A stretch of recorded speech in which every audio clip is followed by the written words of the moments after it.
Más del 90% de los tumores se dan en personas mayores de 50 años. En la evolución, en la especie humana, ha prevalecido la reproducción sobre la longevidad.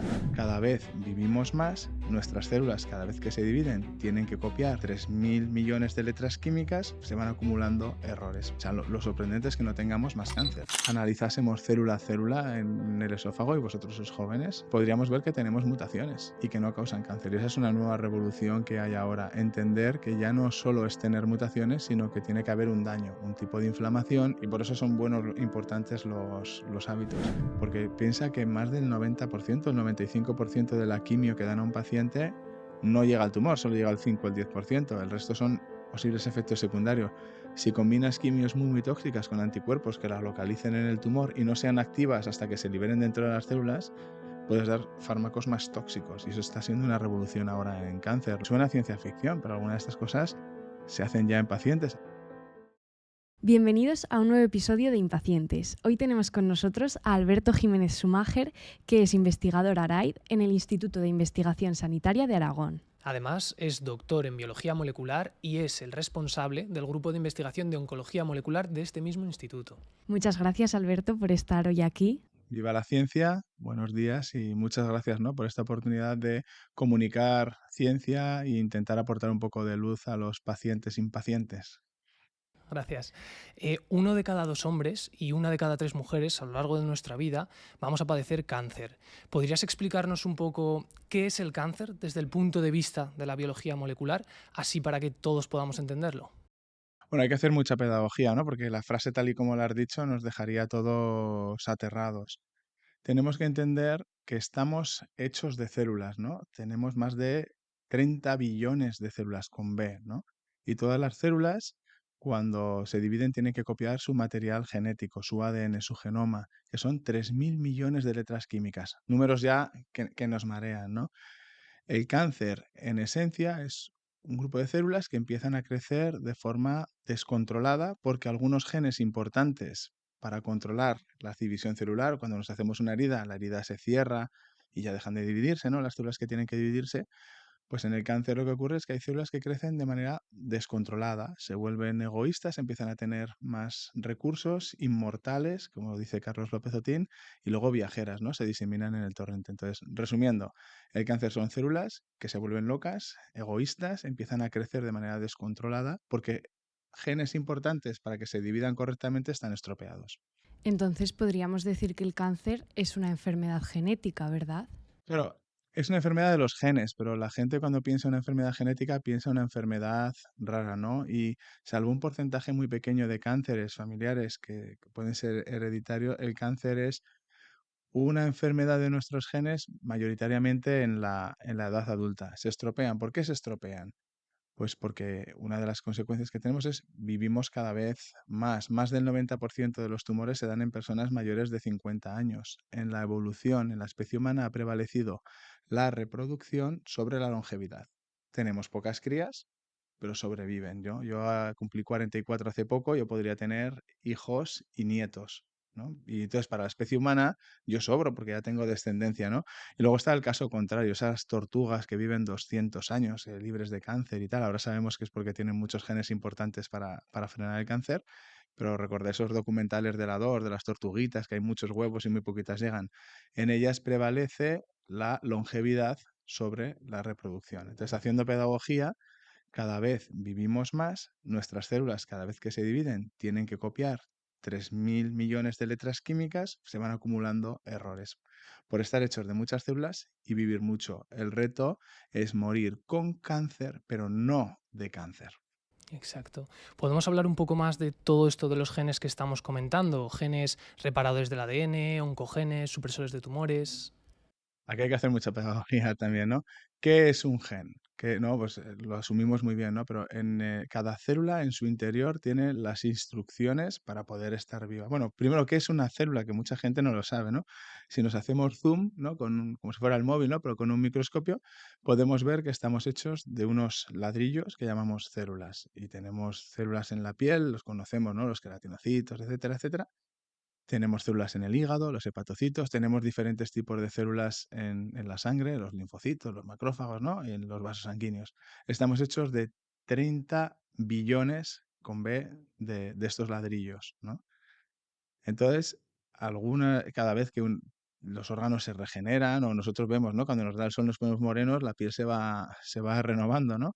Pues tienen que copiar 3.000 millones de letras químicas cada célula. Y al copiarlos comete errores. También tiene mecanismos para arreglar esos errores. Si esos mecanismos se estropean, se van acumulando más errores. ¿Qué son estos errores que estoy diciendo? Pues el ADN se puede modificar física o químicamente. Físicamente por radiaciones del sol y radiaciones que tenemos, o químicamente, por ejemplo, con el tabaco, incluso el del vapeo, que aunque lo vendan más dulce, hace cosas parecidas. Entonces, al cambiar las letras del ADN, cambia el mensaje. ¿Qué es un gen? Es un trocito de ADN, para simplificarlo mucho para la gente, que lo que acaba convirtiéndose a través de una serie de procesos en las células en una proteína, en una herramienta que hace una función, ¿no? Pues el gen de la insulina hace una proteína que se llama insulina y la relacionamos con el azúcar y la diabetes, ¿no? O tenemos otras para el pelo o para cualquier cosa en el cuerpo. Algunas células, o sea, algunas proteínas, perdón, son importantes para que la célula se divida correctamente. La célula, cuando tiene que dividirse para regenerarse un tejido o porque te has hecho una herida o lo que sea, lo que hace es primero tiene un montón de señales que dice, oye, necesitamos dividirnos. Dice, vale, ya he acumulado los nutrientes suficientes para dividirnos. Vale, ahora copia el ADN. Ya lo tengo copiado, está todo muy bien y lo repartimos en dos células y luego se tiene que separar. Es un proceso que llamamos ciclo celular. Está regulado, controlado. Hay mutaciones que son cambios en esta secuencia de ADN que hace que estas proteínas estén muy, muy, muy activas, ¿no? Eso llamamos los oncogenes, que son genes muy importantes para dividirse las células. Hay frenos en la división celular que dicen, oye, que esto, aquí veo un error, vamos a hacer por el bien común un suicidio programado, ¿no? Que conocemos como apoptosis. Bueno, pues si lo llamamos el modelo del coche, ¿no? Si tienes el acelerador a tope y estos frenos rotos, el coche corre más, ¿no?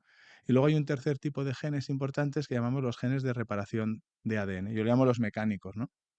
Si tienes muchas mutaciones, pero no las puedes, nuestras células las corrigen, y esos mecanismos funcionan muy bien hasta una determinada edad, más allá de los 50, en torno a los 60 años, cuando ya nosotros no, para tener descendencia no hacemos falta, ¿no? Cuando nuestros sistemas reproductivos dejan de funcionar bien. Quiero decir, es que está todo asociado, ¿no? Entonces, los mecanismos de reparación del ADN son como gomas de borrar errores. Si no los borras bien, pues se van acumulando más. Y eso lo hemos llamado el modelo del coche. Acelerador, freno y mecánico. Pero bueno, yo me he pedido Schumacher, me gusta la Fórmula 1 desde hace muchos años, vosotros ahora la seguís por Fernando Alonso y Carlos Sainz, ¿no? Y sabemos que no solo es el mecánico, el acelerador y el freno, hace falta la aerodinámica, la pista, el piloto, etcétera, etcétera, etcétera, ¿no? Entonces, empezamos a entender el cáncer ya no solo como una enfermedad de los genes y de un grupo de células, sino como una enfermedad muy compleja que interacciona con todo su entorno. Qué buena explicación. Una cosa que nos llamó mucho la atención de charlas tuyas que hemos visto es que propones una clasificación de los tumores en vez de la clasificación típica dependiendo de dónde estén localizados, pues un tumor en el pulmón, en la piel o donde sea, en base a la mutación que estos tienen, como una clasificación atendiendo a la biología molecular.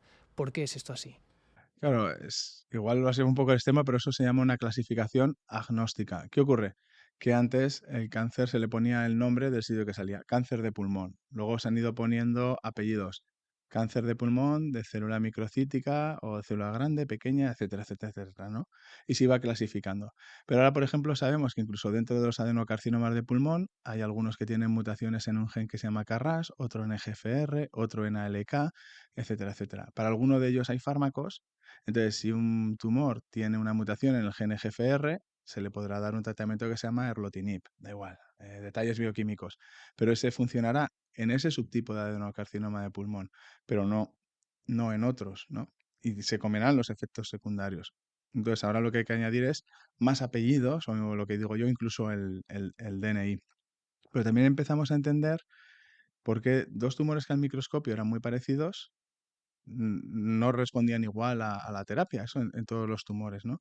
Y también lo que estamos viendo es que muchas veces un cáncer con una mutación concreta se parece más a otro tipo de cáncer con esa mutación a un tumor del entorno. A ver, al final es un balance de todo. O sea, un tumor con mutación en CARRAS en pulmón se parece más que un tumor de colon con mutación en CARRAS y el de pulmón. Pero vamos, que es una manera de llamar la atención a que ya no basta con mirar al microscopio, tenemos herramientas que incluso a nivel celular nos permiten ver qué mutaciones tienen los tumores, entonces existen algunas terapias que nos pueden ayudar a impactar en esas, ¿no? Qué maravilla. Y nos gustaría también hablar un poco de qué importancia tiene el sistema inmune en el cáncer. Pues fíjate, cuando yo empecé mi tesis hace unos 20 años, pensábamos que, claro, que como son nuestras propias células las que adquieren errores y tal, pues que el sistema inmunitario no tendría muchísimo que hacer, porque eran nuestras propias células, ¿no? Y lo teníamos una visión que era para atacar virus y cosas extrañas. Esto llevado al extremo, siempre. De hecho, teníamos conversaciones hace 20 años de que el sistema inmunitario no iba a funcionar y ahora 1 de cada 3 pacientes lleva algún tipo de inmunoterapia. Entonces, ¿qué ha ocurrido? Conocimiento. Hemos aprendido que cuando el sistema inmunitario tiene que atacar a un virus, una bacteria, lanza una respuesta muy grande, pero luego le dice, oye, para, vamos a arreglar todo esto, esto se ha acabado. Pues bueno, dentro de los tumores está en este tipo de respuesta inmunitaria, que aquí no hay que hacer nada y tal. Gracias a otras investigaciones, como las del SIDA o, por ejemplo, ahora el COVID, pues tenemos más conocimiento del sistema inmunitario y podemos explotarlo. Y unos investigadores que más o menos cuando decíamos que no iba a funcionar, pensaban que sí y encontraron estos mecanismos de regulación que se llaman immune checkpoints en inglés del sistema inmunitario. Y lo que vieron es que bloqueándolos podían hacer que el sistema inmunitario atacara a los tumores. Hubo un entusiasmo enorme sobre todo hacia el 2010 o así, cuando se empezaron a probar estas terapias, porque curaban a algunos pacientes, pero curado no como supervivencia a 5 años, sino con cautela y prudencia, como en algunos casos concretos, como una vida nueva, libre, sin tumor, ¿no?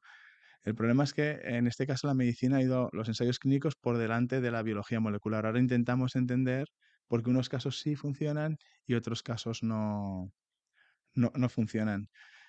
Pero además están desapareciendo, o sea, están apareciendo muchas inmunoterapias nuevas, no solo las que conocíamos antiguamente, que eran anticuerpos obtenidos del sistema inmunitario para bloquear receptores, proteínas de cáncer, sino que podemos coger células de un paciente, tunearlas, educarlas por ingeniería genética y reintroducirlas. También estamos diseñando fármacos para atacar el sistema inmunitario, o las vacunas del COVID se diseñaron para reprogramar células madre y pensando en un futuro en cáncer, han hecho todos los ensayos clínicos en COVID, sabemos que son seguras, ahora hay ensayos que analizan firmas genéticas y preparan vacunas para tratar cáncer de páncreas y de pulmón.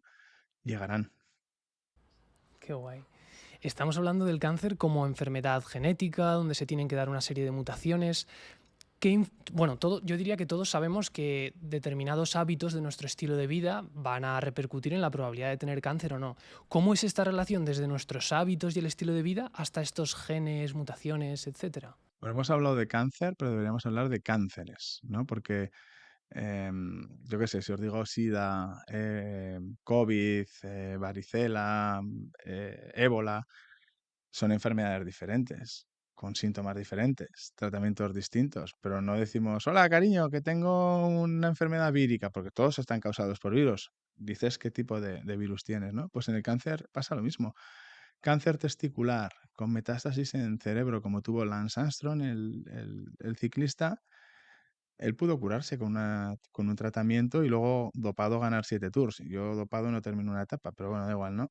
Pero hay otros tumores, como el glioblastoma, un tumor cerebral, que tenemos que seguir investigando, ¿no? Porque la esperanza, pues presentan un pronóstico que tenemos que mejorar, ¿no? Es desolador hoy en día. Pues aquí ocurre lo mismo, ¿no? Tenemos que ver el cáncer con nombre y apellidos. Hay muchos tipos de tumores. Y luego la pregunta concreta, recuérdamela.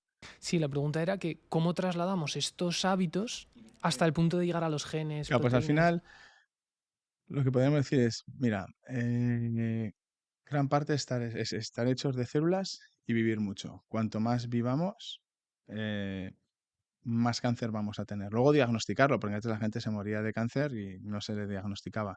Eso es una parte importante. Y luego vienen, o sea, ya nuestra propia biología, a partir de una determinada edad, estos mecánicos, ¿no? Los mecanismos de reparación funcionan un poquito peor, se van acumulando errores. Nuestras células se dividen más y más, van acumulando más errores. Ahora mismo sabemos que tienen que ser células muy concretas, que son células progenitoras, etcétera, etcétera. O sea, lo sorprendente es que no tengamos más cáncer. 30 billones de células, 3.000 millones de letras químicas cada vez que se dividen. A mí ahí parece que si compras los décimos te toca la lotería seguro, ¿no? Porque nuestro sistema inmunitario, nuestro cuerpo está programado para eliminarlos muy bien hasta una determinada edad genética. Hábitos. Ahora empezamos a entender lo que se llama la epigenética, ¿no? Si la genética son las instrucciones o el lenguaje, la epigenética son los signos de puntuación. Cuando se enciende o se apaga, expresa o reprime un gen, programas genéticos, etcétera, ¿no? Entonces, ahí es donde juegan un papel importante los hábitos. Pues todo lo que funciona para cardiovascular, comer sano, no estar estresado, hacer ejercicio, etcétera, funciona para el resto de enfermedades. Cuanto mejor protejamos nuestra salud, mejor vivimos, ¿no? Yo creo que es un poco cómo afecta, pues depende del tipo de tumor. Hay tumores que están prácticamente asociados a un hábito, como puede ser el tabaquismo, y de hecho se ve que fumar era cosa de hombres a principios del siglo XX y se empezaron a fumar cigarrillos y 20 años más tarde aumentaba la incidencia de cáncer, de un tipo de cáncer de pulmón en varones, porque era cosa de hombres. Influencia de Hollywood, años 50-60, las mujeres empiezan a fumar, 20 años más tarde aumenta el cáncer de pulmón en mujeres. En España vino más a lo mejor con la movida, a los finales de los 80 hasta el 2000, vemos cómo aumenta la incidencia de cáncer de pulmón. También hay casos al revés. El cáncer de estómago era muy común en los años 50 en Estados Unidos y de repente, ¡pum!, bajó muchísimo. ¿Y eso qué es? ¿Un nuevo tratamiento? ¿Un nuevo método de diagnóstico?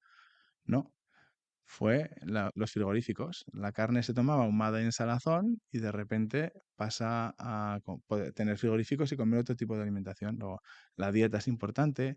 Vemos con el aumento del sobrepeso, obesidad, etcétera, el tipo de comida que comemos ahora, pues hay más incidencia de algunos tipos de cánceres.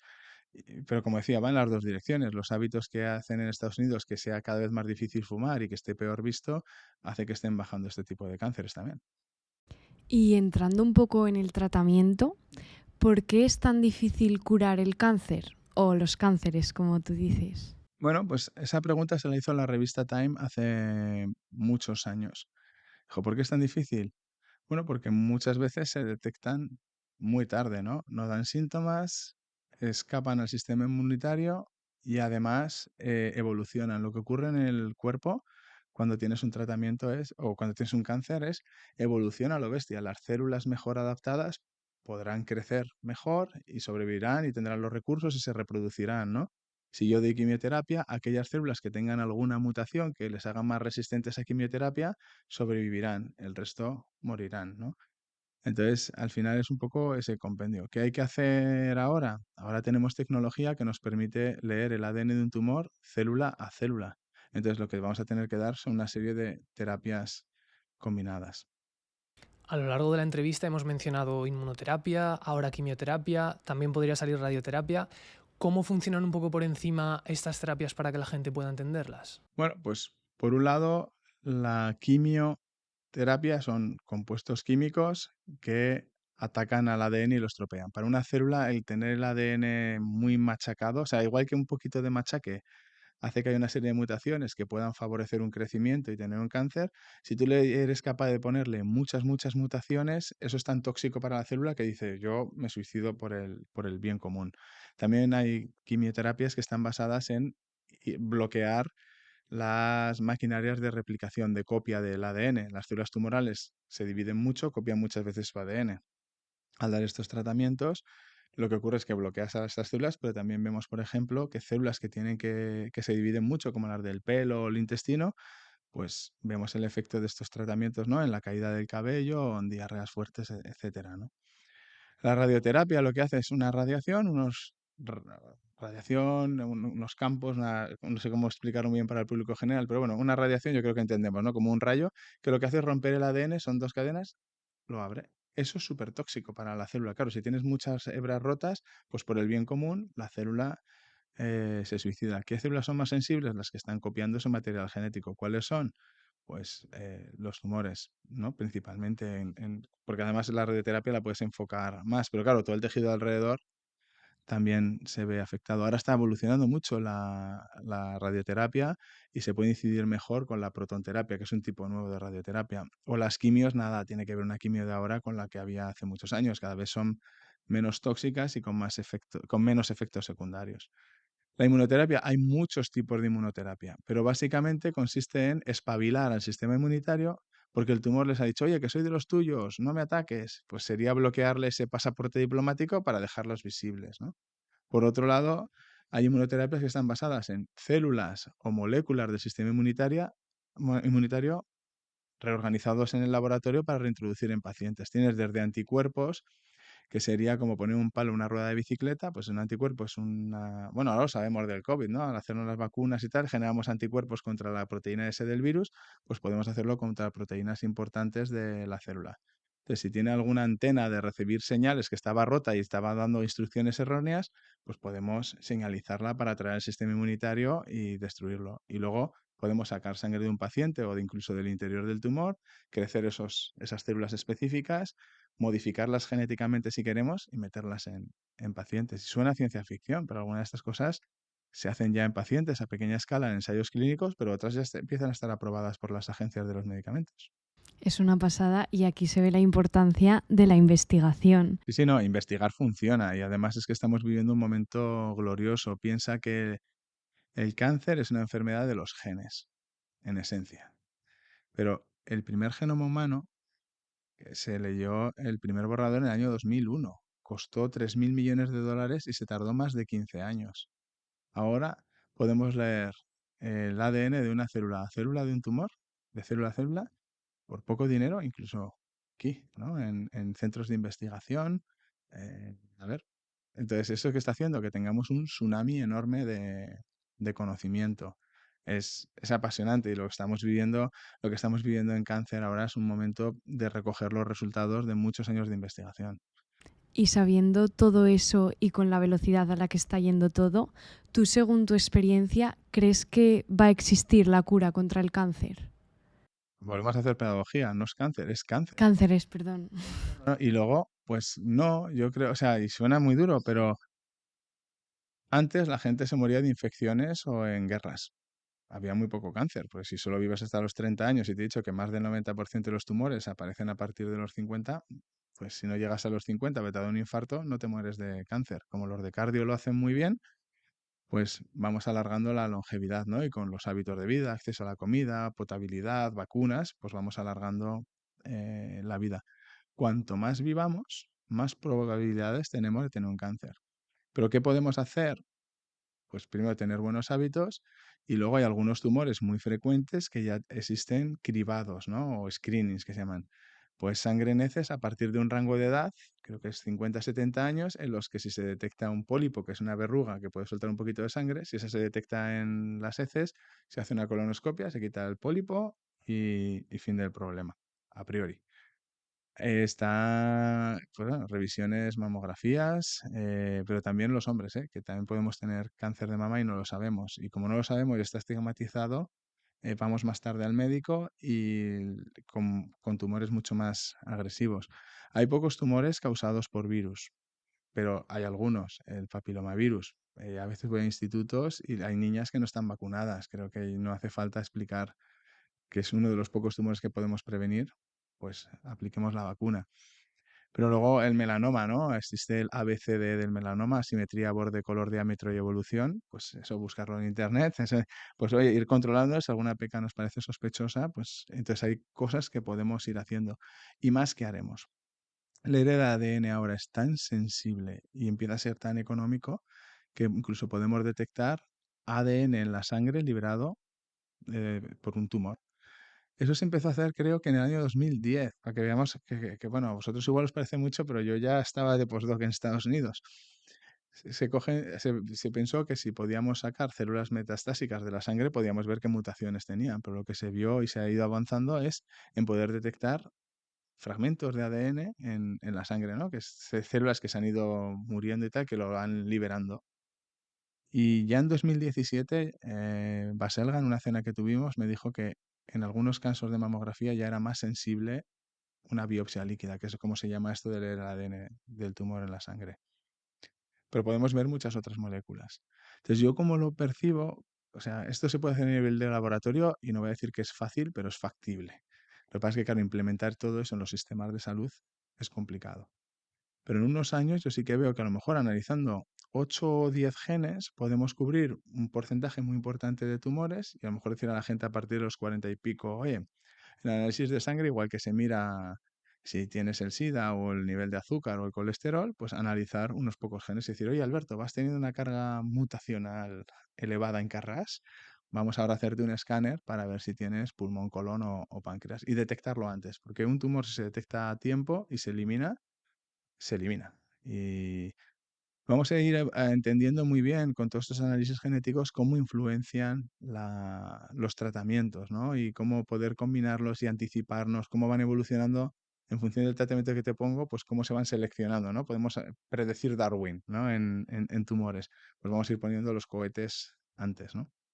Yo creo que la relación que tenemos con el cáncer, la que tenían pacientes hace unos años, no tiene nada que ver la conversación de un oncólogo con su paciente ahora, pero es radicalmente transformadora lo que será dentro de unos años. ¿Y cuánto tiempo será? Lo que tardemos en implementar todas estas tecnologías, porque son extremadamente caras. Entonces, al final, tendremos que ir hacia atrás, ¿no? Es ser pro partíciper de nuestra salud. La mejor inversión es prevenir el tener problemas. Hay cosas que por nuestra propia biología, lo hemos visto, 30 billones de células, más 3.000 millones de letras de ADN por cada célula, es biología. Pero con buenos hábitos, conforme más conocimiento tengamos, también veremos más genes de susceptibilidad al cáncer. Es decir, si tú estos genes de reparación al ADN los tienes un poquito estropeados, pues vas a acumular más mutaciones. Algunos ya se conocen, por ejemplo, BRCA1, BRCA2, son genes que los podemos asociar a Angelina Jolie, ¿no? La actriz tenía a su madre con un tipo de cáncer, no recuerdo si era ovario o mama, la tía parecido. Entonces, al llegar a una determinada edad y ver que tenía esa mutación ella, no significaba que iba a tener un cáncer, pero tenía más riesgo. Ya decidió vaciarse, ¿no? Los pechos y los ovarios. Pues son una medida radical, pero importante, ¿no? Pues ese conocimiento lo tendremos para muchas otras enfermedades. Ya está, de hecho. Lo que pasa es que hay que implementarlo en la clínica. Entonces, un poco como conclusión, el futuro del cáncer va a pasar por la prevención, por ser partícipes de nuestra salud y por la detección temprana que estábamos mencionando. Una duda que a mí me surge es, para que en estos análisis de sangre se pueda ver que estoy acumulando ciertas mutaciones determinadas, ¿ese tumor tiene que estar muy avanzado o ya lo podemos empezar a detectar en estadios muy tempranos? Pues esto es muy buena pregunta. Pues eso pasa un poco como todo, son muchos cánceres. Entonces yo creo que también dependerá de la facilidad que tenga de echar estas cosas a la sangre o a la linfa, ¿no? Hoy no te sé dar la respuesta correcta, pero sí que sé que en algunos casos era más sensible que una mamografía. Eso me decía Baselga, que era clínico, ¿no? El pobre hombre falleció. Pues todo dependerá de cuánto investigamos y cuánto conozcamos. Yo creo que son muy sensibles, pero también tiene que tener un determinado daño el tejido para poder ir liberando estas cosas, ¿no? O tal y como lo entiendo yo. Entonces, pero también hay otros conceptos nuevos. Si somos capaces, o sea, si ahora nosotros nos analizásemos célula a célula en el esófago y vosotros sois jóvenes, yo un poco menos, pero todavía soy joven, podríamos ver que tenemos mutaciones y que no causan cáncer. Y esa es una nueva revolución que hay ahora. Entender que ya no solo es tener mutaciones, sino que tiene que haber un daño, un tipo de inflamación, y por eso son buenos, importantes los hábitos. Luego otra cosa que no os he contado para no complicar, pero somos 30 billones de células humanas, pero tenemos otros 30 o 40 billones de microorganismos que viven en nosotros, lo que llamamos microbioma, antes se llamaba flora intestinal, como quieras llamarlo, ¿no? Que es fascinante. Ellos determinan nuestra longevidad, el tamaño de nuestros órganos, la resistencia o no a determinados fármacos y en función de cómo los nutrimos vamos teniendo una determinada población. Las personas centenarias que viven 100 años o supercentenarias que viven 110 o más, esas tienen determinadas poblaciones que les ayudan a vivir mejor. Animales y personas. con un tipo de enfermedad de envejecimiento acelerado, tienen un tipo de flora intestinal o microbioma que si se lo reemplazas por el de una persona sana, mejoran. Y no tiene nada que ver con la mutación genética que les ha causado la enfermedad, ¿no? Entonces vamos a ver una revolución de conocimiento que va a ser apasionante, pero va a haber que integrarla, ¿no? Pues como bien dices, es fascinante todo esto y te quería preguntar qué papel en toda esta investigación que cada vez se vuelve más compleja, más futurista de ciencia ficción, por así decirlo, qué papel puede jugar la bioinformática, la inteligencia artificial en todo esto. Absoluto. 3.000 millones de letras químicas por cada célula dentro de un tumor. Se están generando unos datos enormes y o sea, llevamos aplicando bioinformática. O sea, yo ya tenía cursos de doctorado de bioinformática para poder ver los patrones de expresión de genes, ¿no? Tenemos 20.000, 40.000 genes, lo que queramos, ¿no? Cada vez van cambiando el número. Pues tenemos 20.000 oficialmente, cuáles están encendidos o apagados en las firmas genéticas. Y eso, ese análisis de grandes datos, la informática ayudó y está ayudando mucho. Pero con la inteligencia artificial va a ser una pasada, porque cuando estamos metiendo todos los vasos de datos de genomas, etcétera, al final son capaces de extraer determinadas informaciones que a lo mejor no podríamos ver.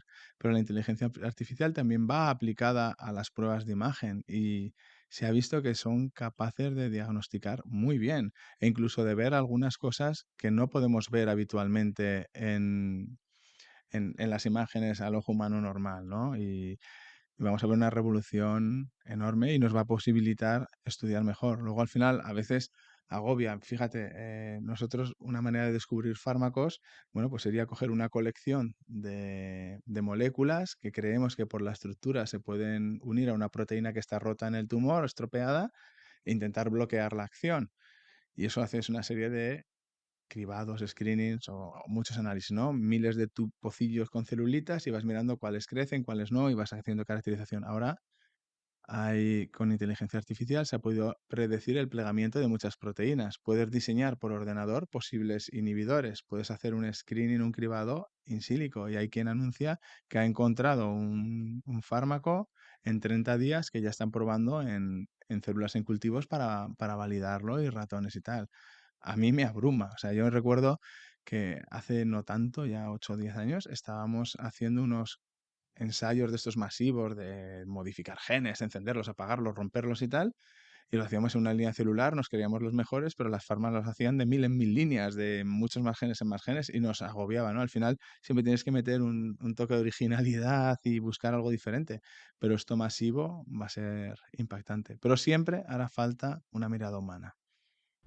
Qué pasada todo esto que nos cuentas. Ahora nos gustaría que nos contaras sobre tu proyecto de investigación actual, sobre esa biopsia virtual que nos parece fascinante.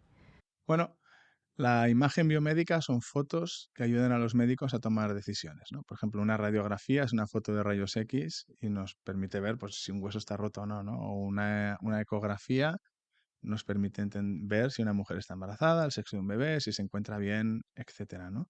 Pues hay una técnica que es muy sensible, que permite hacer unas fotos en 3D espectaculares, que nos habla de función de moléculas, ¿no? Que se llama tomografía por emisión de positrones, el famoso PET, que detecta positrones. Está prohibido decir radioactividad, que suena muy mal, ¿no? Pero son isótopos radioactivos.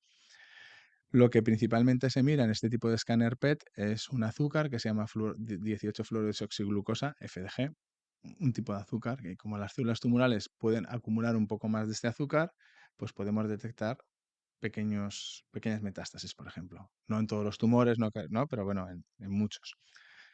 Sin embargo, para tumores cerebrales, las fotos con esta técnica salen borrosas, porque prácticamente el 90% de las cosas que se miran es con este azúcar. Nosotros lo que dijimos es, bueno, ¿y si hacemos anticuerpos que se peguen solo al tumor cuando tenga unas determinadas características y le pegamos positrones para poder verlo? Entonces, en vez de anticuerpos normales, los hicimos con unos anticuerpos de dromedario. ¿Por qué? Porque, bueno, tiene unas características, son más pequeñitos. A los dromedarios no les pasa nada, ¿vale? Es como la vacuna del COVID, unos pinchazos, sacamos un poquito de sangre y ya está. Y luego en el laboratorio somos capaces de hacer colecciones con más de 400 millones de nanoanticuerpos, que es lo que tenemos. Y hemos hecho unos mecanismos para pescarlos. Entonces, ahora mismo tenemos muchos nanoanticuerpos que se pegan a diferentes marcadores o moléculas del cáncer. les hemos pegado isótopos y en alguno de los casos somos capaces de ver el tumor. Entonces lo llamamos biopsia virtual porque una biopsia consiste en coger un trocito de un tumor, mirarlo al microscopio, muchas veces echando anticuerpos con colores para poder ver qué marcadores tiene ese tumor. Y nosotros lo que hacemos es pinchamos esto en un paciente. En nuestro caso los pacientes ahora mismo son ratones, pero tienen muestras de pacientes, unos ratones especiales.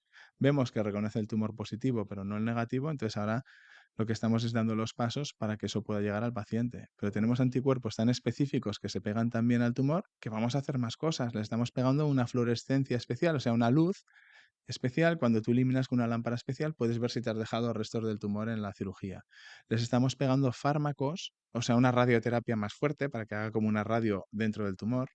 Les estamos pegando fármacos que serían muy, muy tóxicos para el cuerpo, porque piensa que más del 90%, el 95% de la quimio que dan a un paciente no llega al tumor, solo llega al 5 o el 10%. El resto son posibles efectos secundarios.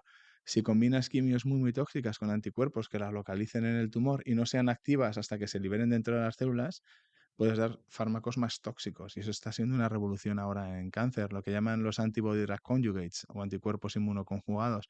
Pero estos serían nanoanticuerpos inmunoconjugados que se eliminan antes de sangre lo que no se pega, ¿no? Pero también aquí hay ingenieros fantásticos, entonces tienen materiales muy especiales, nanopartículas, que nosotros funcionalizamos con nuestros nanoanticuerpos para probarlos en tumores. Entonces estamos abriendo y empezamos en un tumor cerebral, pero estamos en cáncer de mama, cáncer de páncreas, sarcomas, etcétera, etcétera, etcétera. Y luego además, aquí estamos en un instituto de investigación sanitaria que nos permite un acceso a los hospitales, a los clínicos con los que debatimos nuestros proyectos y nos hablan de necesidades médicas más importantes, porque a lo mejor dirías, no, cáncer de mama, si esto está muy trillado, sin embargo, la cirugía guiada por fluorescencia tiene más interés, a lo mejor ahí, que hay que apurar más el tumor, y otro tumor que tú pensarías, no, no, esto sería muy bueno, resulta que por la manera en la que se opera, que llaman por bloques, que esto me he enterado ahora hablando con médicos, pues no es tan útil estas técnicas, ¿no? Entonces, vivimos un momento apasionante en el laboratorio porque vamos viendo que los proyectos van, van creciendo y abriendo un abanico y además son muy traslacionales, que siempre parece que se lucen más, ¿no? Traslacionales que, bueno, estamos a un paso del paciente. El objetivo nuestro sería que, bueno, que investigar está muy bien, que hacer artículos científicos es muy bonito, pero si no llega al paciente no tiene impacto. Entonces, estamos dando los pasos para intentar, porque es muy difícil que alguna de estas moléculas pueda llegar a pacientes. Y estamos hablando de la importancia de la investigación. Has mencionado que has trabajado como investigador también en Estados Unidos y te quería preguntar, ¿es difícil ser investigador en España?